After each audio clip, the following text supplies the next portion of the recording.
In this video I want to make use of a nickel titanium alloy to investigate the nature of the nickel 2p doublet that we see when it's expected to be in a metallic phase. The photoemission from nickel produces a doublet for the 2p, and it seems to produce a pair of doublets.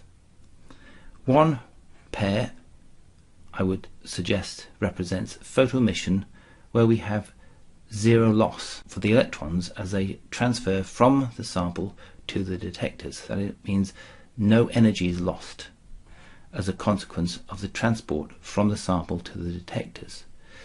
Then we have a pair of peaks here that represent a form of energy loss. So this energy loss may be intrinsic, it may be extrinsic. You can argue about this, but the fact is that a peak here could easily be interpreted as an oxide, when in fact it probably isn't. And if you don't understand that this is a possibility within the nickel, you may find that you're adding signal when you're quantifying that is not entirely appropriate for the calculation.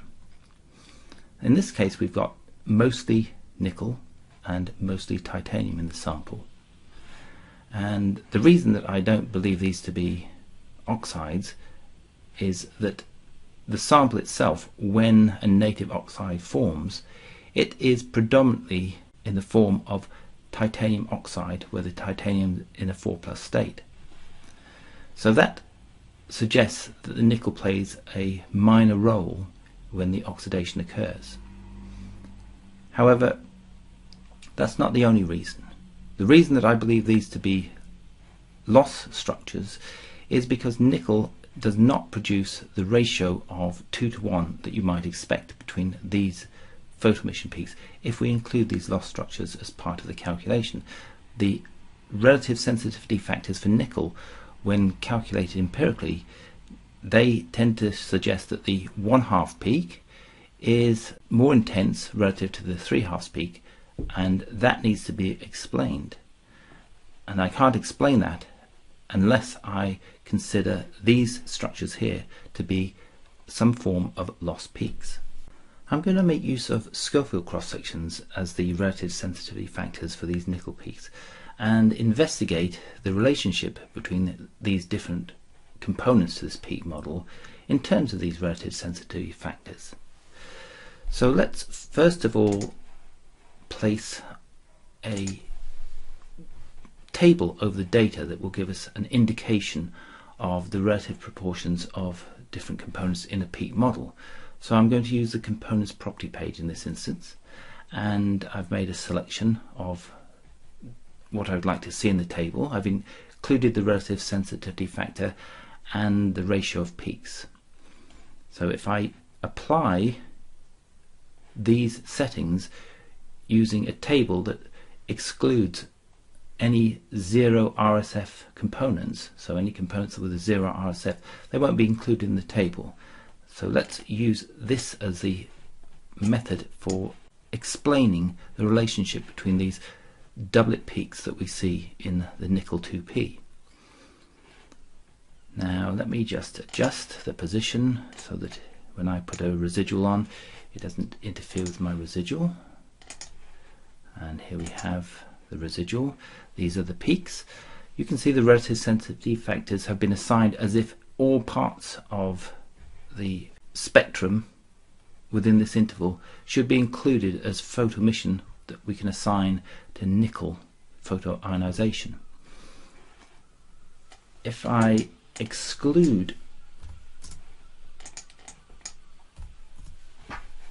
the peaks that I believe to be loss peaks from the calculation, I end up with a ratio for the two component peaks that I think are the zero loss peaks. It's not quite what you'd expect. 1/2 peak is more intense relative to the 3/2 peak. Now what happens if I do that same experiment where I set all of these to 0 and then return the relative sensitivity factors only for these satellite peaks. And now we see the expected ratio. If we were just simply looking at the number of states available in terms of zero loss between the 1/2 and the 3/2 in a nickel 2p doublet, you would expect this ratio to be 2 to 1. And this is clearly far more intense in terms of this 1/2 peak than the 3/2 peak. And we can see this even better if I introduce now the relative sensitivity factors for these individual peaks. So I'm treating these as if this is photoemission with a relative sensitivity that is expected for each one of these according to the Schofield cross sections, and we then clearly see we've got far more signal in the 1/2 peak here than we get in the 3/2 peak here. So this seems to be defying physics in terms of the photoionization cross section.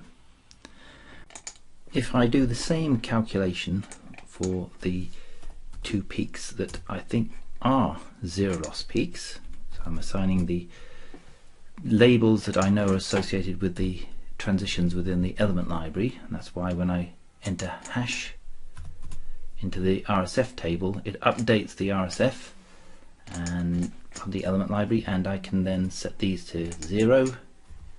It's closer to what we would expect. We've got a ratio of close to 1 to 1. This is a 11% error in the relationship here. That could easily be explained in terms of the inability of a Shirley background to span such a wide interval and be representative throughout that interval. So it's possible there is background signal that is buried beneath these peaks that is due to this 3/2 peak that are amplifying the amount of the nickel associated with the 1/2 peak. So this we can accept. 1 to 1.5, this is an unacceptable relationship between these peaks. So I have to assume that these component peaks here are not part of the signal that I ought to use when I want to compare the amount of nickel with the amount of titanium. Well, that statement also needs to be clarified in terms of what do the spectra look like for titanium 2p from this alloy, and we see well-defined peaks here that are quantified by a region only, and there could be some error also in terms of the background. But if I want to compare the amount of nickel to the amount of titanium for this sample, then the analysis that I've just looked at suggests that I need to exclude these two structures here as part of signal that I should include for nickel when comparing to titanium or oxygen or carbon.